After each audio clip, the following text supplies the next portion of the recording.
फ़िलहाल हमारे दरमियान मौजूद है प्रोफेसर डॉक्टर अकील साहब। मैं सर से दरख्वास्त करता हूँ आप तशरीफ़ लाएं और इस मौके पर अपने ख़यालात का इजहार करें। आज के इस प्रोग्राम में तमाम दानिश्वर, सहाफ़ी और हमारे डाइस पे बैठे हुए जस्टिस कमर रिजवी साहब, डॉक्टर मेहंदी अब्बास साहब, नगरामी साहब और नैयर साहब, जिन्होंने अभी आपको अपनी बातों में छोटी छोटी एग्ज़ाम्पल दे करके बहुत गहरी बात कह गए, आप सभी लोगों का मैं मशकूर हूँ। और स्पेशली मसीउद्दीन ख़ान साहब का और उनके कन्वेनर असरार साहब का, क्योंकि यहाँ जो महफ़िल सजी है उर्दू ज़बान, उर्दू लिटरेचर, उर्दू लैंग्वेज के सभी दानिश्वर बैठे हैं। मैं साइंस का तालिब इल्म था और बाज़ाब्ता तौर पे मैंने कभी उर्दू स्कूल में नहीं पढ़ी, लेकिन घर में माहौल था, उर्दू से दिलचस्पी थी, तो रिसाले मैगज़ीन्स पढ़ा करता था। हमने अभी एक प्रोग्राम में बताया था कि इंटरमीडिएट में जब मैथमेटिक्स पढ़ते थे तो रात में 10 से 11 ऑल इंडिया रेडियो का एक प्रोग्राम आता था, उर्दू प्रोग्राम।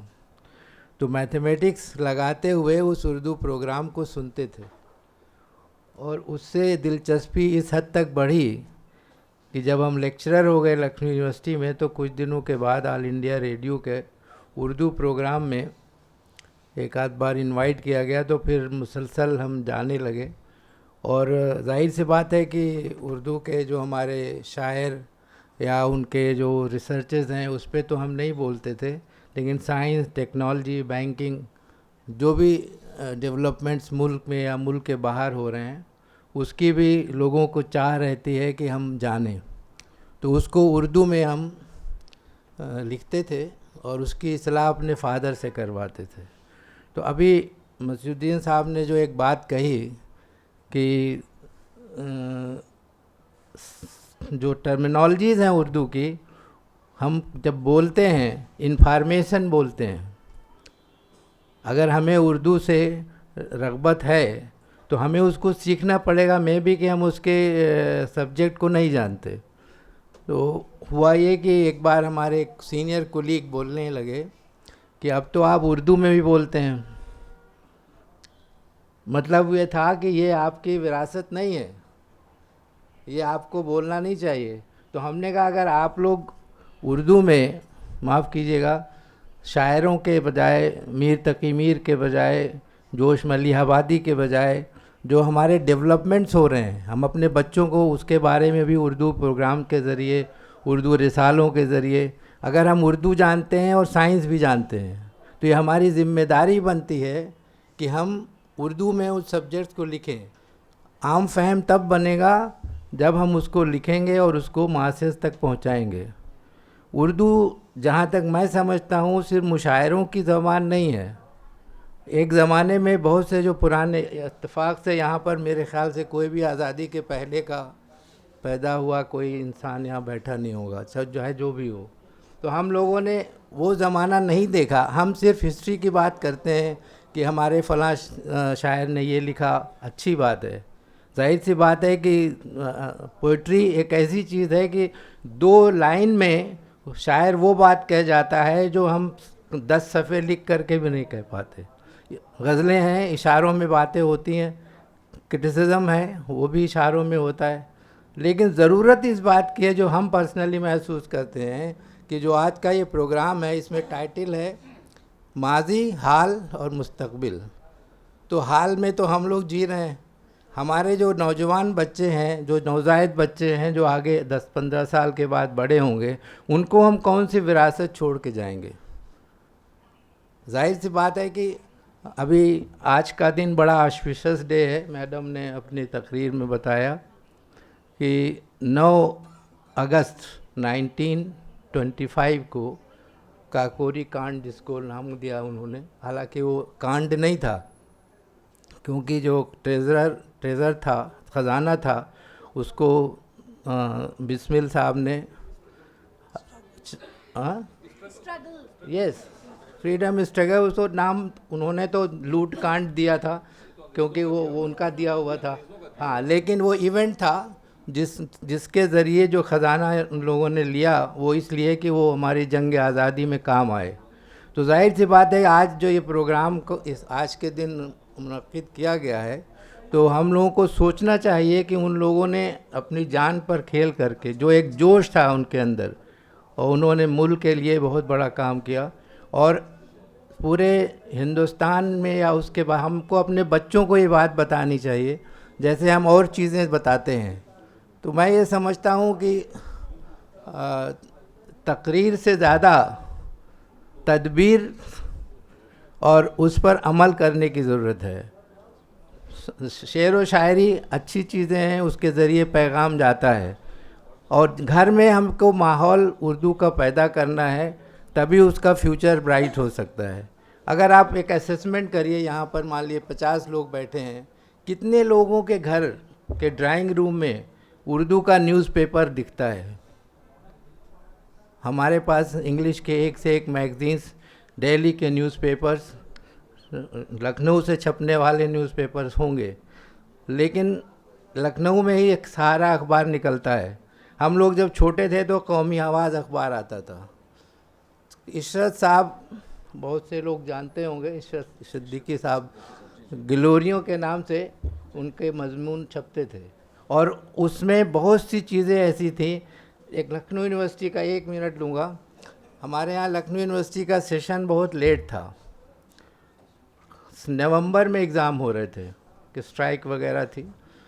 तो उन्होंने उसमें लिखा कि नकल बहुत हो रही थी और बहुत लॉ एंड ऑर्डर प्रॉब्लम आ गई थी। तो उन्होंने लिखा कि देखिए, जब कोई चीज़ बेमौसम होगी तो उसके असरात अच्छे नहीं होंगे। तो अब जाहिर सी बात है, जो इम्तिहान मई जून में होते हैं आप नवंबर में कर रहे हैं। तो बच्चों ने रिक्वेस्ट किया था, डिमांड थी रादर, कि मैं 10 सवाल में हम 5 नहीं करेंगे, हमको 14 सवाल दीजिए और उसमें से 5 लीजिए। तो अब अगर स्टूडेंट डिक्टेट कर रहा है, तो उन्होंने अपने मजमून में ये लिखा था कि हम किस तरह से इसको निपट सकते हैं इससे। तो पोइट्री में, सहाफ़त में, लिटरेचर में इतनी जान है कि आदमी को, सोता हुआ आदमी हो तो उसको खड़ा कर देगा। गालिब का एक शेर हमारे वाइस चांसलर साहब ने, बहुत पहले आए थे, प्रोफेसर मनोज कुमार मिश्रा साहब, उनका एक वेलकम प्रोग्राम हुआ था। तो उन्होंने शेर पढ़ा था कि बाजी चाहे इत्फाल है दुनिया मेरे आगे, होता है शब रोज़ तमाशा मेरे आगे। तो हमसे एक साहब ने पूछा कि ये क्या पढ़ा इन्होंने। तो हमने कहा हाँ, ये तो मुश्किल पढ़ा, लेकिन अगर समझ के इन्होंने पढ़ा है तो 3 साल आप बहुत परेशानी में रहेंगे, और अगर बिला समझे पढ़ा है तो वाइस चांसलर साहब बहुत परेशानी में रहेंगे। तो खैर, उसके कुछ दिनों के बाद एक दिन उनका फ़ोन आया कि आपसे बहुत ज़रूरी बात करनी है। तो हमने कहा भाई, ज़रूरी बात तो हम नहीं कर पाएंगे, ज़रूरी हो तो कर भी सकते हैं। तो खैर, तो उसमें डॉक्टर नैयर साहब, उसमें उनके इस गज़ल में, नज़्म थी या गज़ल थी, गज़ल में एक शेर था ना, वो तख्ते सुलेमान का, जिसमें ज़िक्र था, हाँ, औरंग है ये तख्ते सुलेमान मेरे नज़दीक, और एजाज़ मसीहा का क्या है, एजाज़ मसीहा में। 2 ये लाइनें थी। तो कह रहे हैं डॉक्टर साहब, हमें आश्चर्य है कि इन 2 शेर का मतलब क्या है। तो हमने कहा शेर नहीं सर, शेर है वो।